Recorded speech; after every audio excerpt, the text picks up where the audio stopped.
Well, let's have a look at our log lines and taglines in a little more depth than the last time, shall we? A log line starts right here.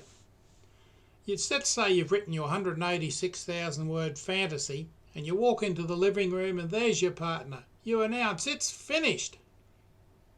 Your partner looks at this stranger suddenly appearing in the room and blinks, then asks you that awful question, "What's your novel about?"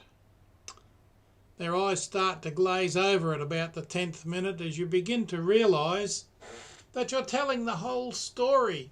Jack arrives in Shanghai, he can't find the disc, the documents are missing, people are trying to kill him, he's all over the shop, and then he catches a boat out in the harbour and more gangsters set upon him, and then he comes back and the parrot's fluttering around. Well, while the parrot's fluttering around, a girl grabs the parrot. He grabs the girl. They all yell and shout. They're running down the street. Oh, and your partner's eyes are glazing over. When really, all they want to know is, what's it about? Well, here we are. They want to hear your log line. They want to know the who, what, where and when, the how and the why. And typically these break down into the components of your novel. The who, protagonist. The what, the problem. The when and where is the setting. How, what's the conflict? And why, what's the goal? Now that's fairly neat, and you're all used to hearing those questions. Who, what, where, when and why? How many times in your life have you heard that? So firstly, write down the following details about your novel. Where's your story set? Who is your main character? The main character's a protagonist, remember? That very strange word. What's the underlying problem in the life of that main character or protagonist? Who or what is the antagonist? Antagonist, opposite of protagonist. So it's an opposing force. What are the main obstacles or difficulties faced? What's the conflict in the story? Every story must have a conflict. What's the desired outcome? If it's a romance, sweet love. So let's condense that, shall we? The setting, the protagonist, the problem, the antagonist, the conflict, and the goal. Then we use these keys to construct a sentence or two that captures your story. You could sit there and write one now. If you've got your story, you need to know what your story's about. So write it out. In a setting, a protagonist has a problem caused by an antagonist. An antagonist, what a tongue twister, and faces conflict as they try to achieve a goal.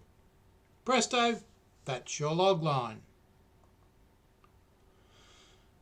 So let's put that into an example, shall we? I'm writing a pulp fiction thriller at the moment, Shanghai Pirates, a Jack Vicious thriller.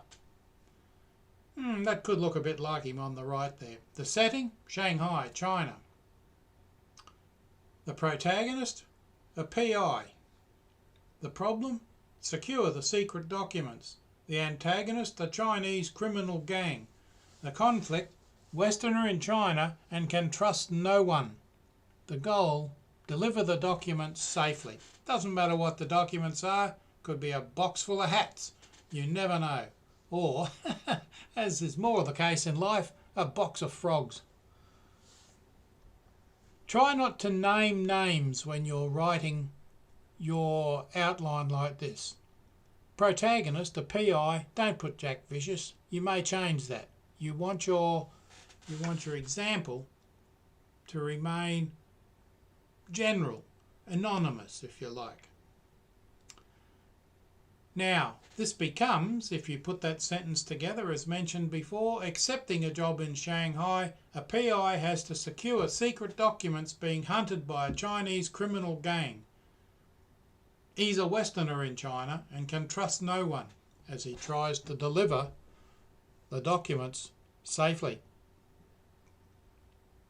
Now for the next bit of this happy coupling, the log line and the tagline.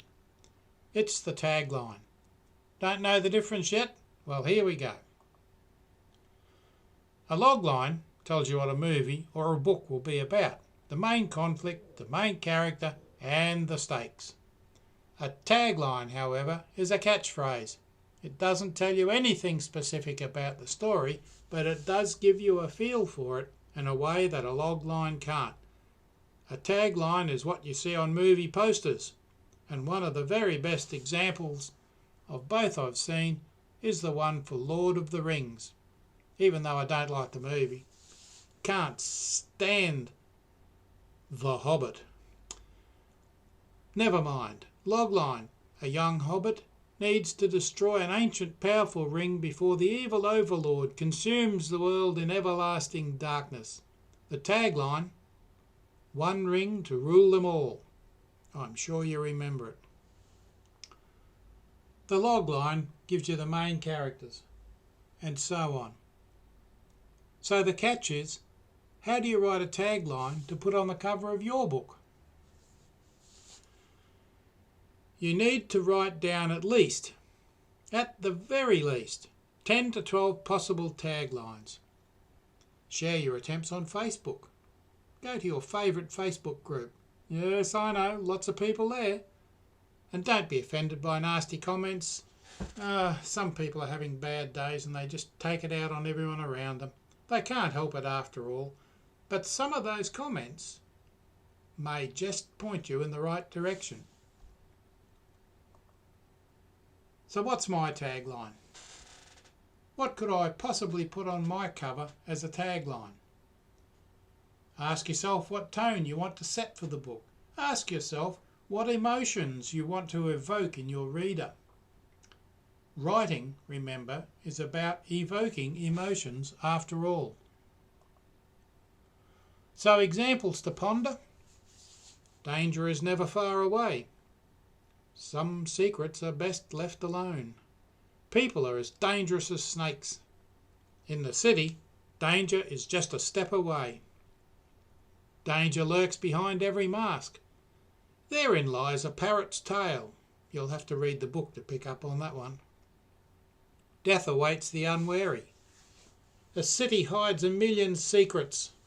I think that one might have been done. It's never too late to get out. Danger is a PI's middle name. Very tropey. You've probably heard something similar a million times. Don't go to the office today. One PI, one triad master. A bit weak that one, but you get the idea. So finally, here's some good advice I found. Be brief. Don't go longer than a sentence. Make it memorable. Make it catchy. Make it intriguing. Pike your reader's interest. Peak or pike? Depends on where you come from, I guess. True to your story. Don't promise what you don't deliver. Or how true in life is that? Well, if you've enjoyed this, and that's finally it, don't forget to subscribe to my YouTube channel. You can like it as well if you like, that would be nice. A like and a subscribe. You could even go to my website, robert-chalmers.uk, and subscribe there. And like that one too, if you like. Thank you very much.